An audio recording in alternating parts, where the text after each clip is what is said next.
Man, I hate playing video games with controllers. They're just so convenient. Sitting down comfortably pressing buttons. Ridiculous. And Nintendo seems to feel the same way too, since they're the kings of quirky and bizarre methods of playing video games. I mean, they had what was essentially an exercise ball made out of plastic that you would stand on to control the direction of the on-screen character. Why? It wasn't even cutting edge, or responsive for that matter. And 20 plus years later, Nintendo is still at it, selling cardboard. But we'll get to that, because Nintendo's history of weird accessories is a big one. So let's go and check some of them out. Now, Nintendo has struck gold with many of these accessories. The NES Zapper Gun is a perfect example of this. So many kids have fond memories of playing Duck Hunt and being angry at that dog for laughing at you. What are you laughing at? But then, in that same era of gaming, we managed to also have the Power Glove. I love the Power Glove. It's so bad. The Power Glove may have looked futuristic and innovative, but it was, well, it was kind of a piece of crap. As we discussed earlier, nobody wants to play video games with buttons, so the Power Glove was meant to be a new way to play. You'd move your hand left and right, up and down, maybe give it a squeezy to make your character do an action. As you can see, it wasn't always super reliable. First off, the Power Glove had 3 sensors you'd place on your TV, but of course, TVs back in the day looked like this. So if you wanted to give the Power Glove a whirl today, maybe check your attic for an old school TV. Once you have those set up and plug in the Power Glove itself, it's time to bust out the list! You just made the list! The list of codes, that is. You see, every NES game was compatible with the Power Glove. However, since there's so many different genres and styles of gameplay for each game, you'd have to enter in a code that makes the Power Glove go, oh, okay, we're playing Punch-Out! The manual also shows the movements you'll have to do for each game. It's anything from making a fist, moving your hand in certain directions, bending your index finger, bending every other finger but your index. It's like, what is this? You expect me to memorize all of this? It's not like it really mattered anyway. The Power Glove was always so unresponsive no matter what game you tried, and how slow and clear you made your inputs. It just didn't care. Jump. Jump. Please jump. I give up. You could also take off the Power Glove and use the controls as a regular NES controller. Cool! But that kind of defeats the purpose of why I spent $199 on this. There were, however, 2 games made specifically for the Power Glove: Super Glove Ball and Bad Street Brawler. Oddly enough, for some reason, they didn't come packaged with the Power Glove itself. I don't know why. First, let's check out Super Glove Ball. So right off the bat, this game actually controls decently. Probably because it was made with the Power Glove in mind. It's essentially a first-person breakout/tennis game. You take control of a floating glove, how creative, and throw this ball against the wall to either solve puzzles or defeat enemies. Or, in this case, fight a wizard. There's actually a lot going on here, and it's fairly good for what it is. I've played worse NES games. Although, I've never had to fight a walrus while potentially on drugs. Okay, now let's go to Bad Street Brawler. Ooh, I don't want to mess with this tough guy. So we get a quick little rundown from our protagonist who, oh come on, what kind of Hulk Hogan getup are you wearing?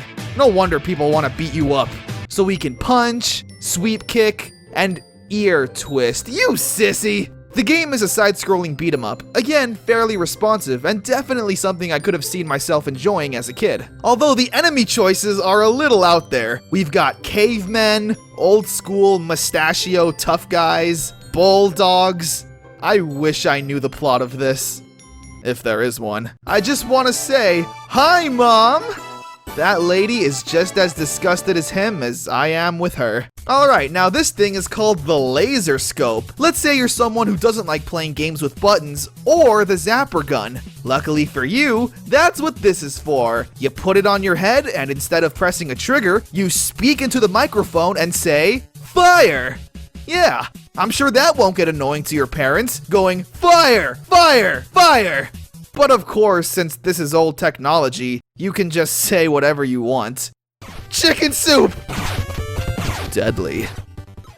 Ah, yeah! It's time to talk about Rob the Robot! Will you be the one to witness the birth of the incredible Nintendo Entertainment System? The one to play with Rob, the extraordinary video robot, batteries not included. This cute little robot was an NES peripheral meant to act as a friend, considering Rob is short for Robotic Operating Buddy. So what does that mean? Rob was a toy that would essentially act as player 2.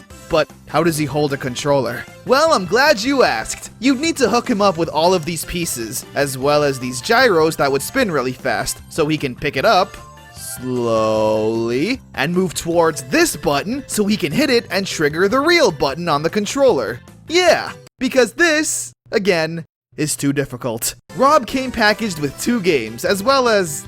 oh. No, that's it, 2 games. First up, we have Gyromite. We, the human player, take control of this scientist whose laboratory is littered with dynamite and bombs ready to go off at any second. How does this happen, sir? So we have to simply navigate the stage and collect them. Our only obstacles are these little green monsters known as Smicks, as well as these red and blue pillars that tend to be in your way all the time. This is where player 2, aka Rob, comes in handy. Pressing the A and B buttons on the controller will either lower or raise the pillar. This is what it's like playing with a human, fast and efficient. However, this is what it's like playing with Rob. Not so fast or efficient. Pressing start on player 1's controller will switch the TV into robot transmission mode, which will make the TV flash certain colors, and that's how Rob is able to function. Okay, so I want to lower this pillar. Remember, all a human player would have to do is press the button and it goes down. Less than a second. With Rob, he's got to read the flashing lights, spin around, pick up a gyro, spin back around, lay it down to pick up speed, pick it up again, slowly move towards the button, lower down, and finally press the button. And the pillar goes down. Oh, and I died! Great. It's just so much more effective to play with a human friend, and it does make for a pretty fun time. I just don't have the patience to sit here for extended periods of time doing nothing while Rob sorts himself out. The last game is called Stack Up, and it's arguably even more frustrating. This game more prominently features Rob as the focus. You'll have to stack up these colored plastic things on top of each other in a certain order. And on the right, you'll see what order the game wants you to lay these things down in. And you gotta do it all by jumping on these directional inputs to make Rob do the thing. Also, the game has no idea when you're done. You need to press the start button to say you're finished. So, there's nothing stopping you from just saying, yeah, I'm done. You know what? I'm gonna beat this game in world record time. Ready? Start. I love you, Rob, but only in Smash Bros.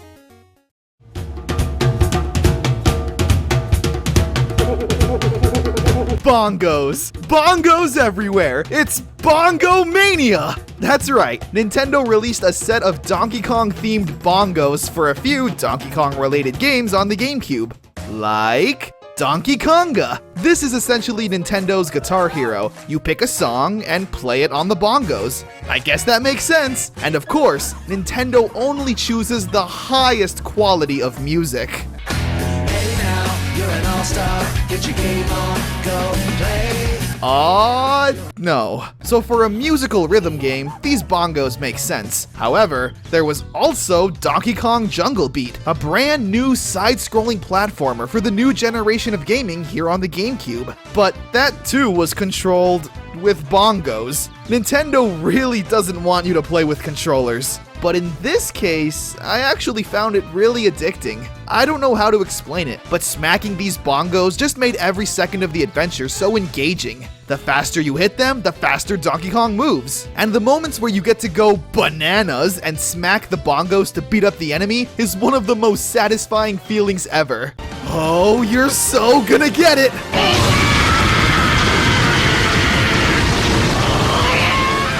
You know what? I changed my mind. I now feel like every game from here on out should be played with bongos.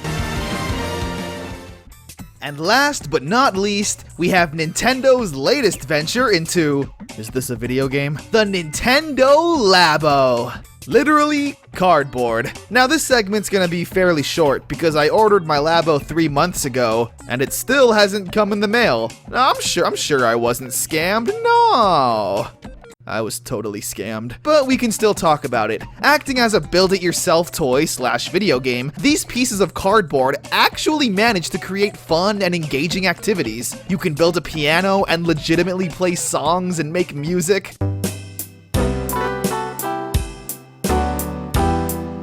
And there's also this super mecha robot fighting game, which I played at my friend's house and I was super entertained with. There's not much else I can really talk about, considering I don't have the Labo, because I'm sure the mailman will deliver it eventually.